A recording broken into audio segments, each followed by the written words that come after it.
Salut! Dans la vidéo d'aujourd'hui, on va parler d'un nouveau passeport, le passeport classique. Juste avant ça, comme d'habitude, vous pouvez accéder gratuitement à ma série de vidéos privées en cliquant sur le lien, sur l'image qui est juste ici. Dans cette série vidéo, vous aurez vraiment mes meilleurs conseils pour réussir votre séjour à Disneyland Paris. Tout est condensé au niveau des bons plans, au niveau de l'attente aux attractions, etc., etc.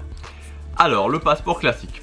En fait, ce qui se passe, c'est que Disneyland Paris a tous, c'est pas vraiment un nouveau passeport, c'est que Disneyland Paris a commencé à renommer le passeport francilien. Maintenant, si vous allez sur le site de Disneyland Paris, vous allez voir que vous avez passeport classique ou francilien, qui finalement c'est la même chose.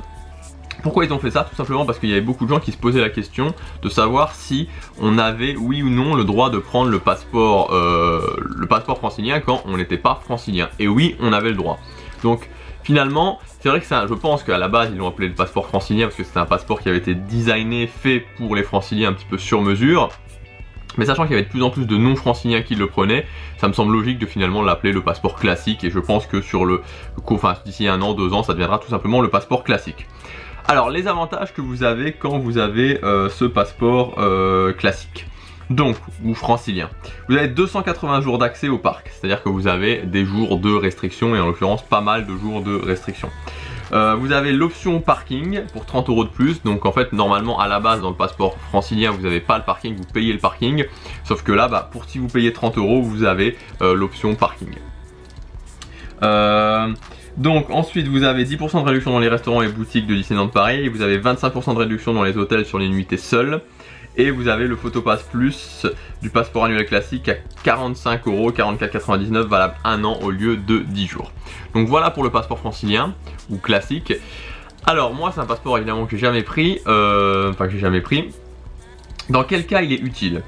Pour moi c'est un passeport que vous pouvez prendre si vous, évidemment vous venez souvent à Disneyland Paris, mais surtout si vous venez dans les hôtels partenaires ou dans les hôtels en dehors. C'est-à-dire que vous venez pas dans les hôtels du resort.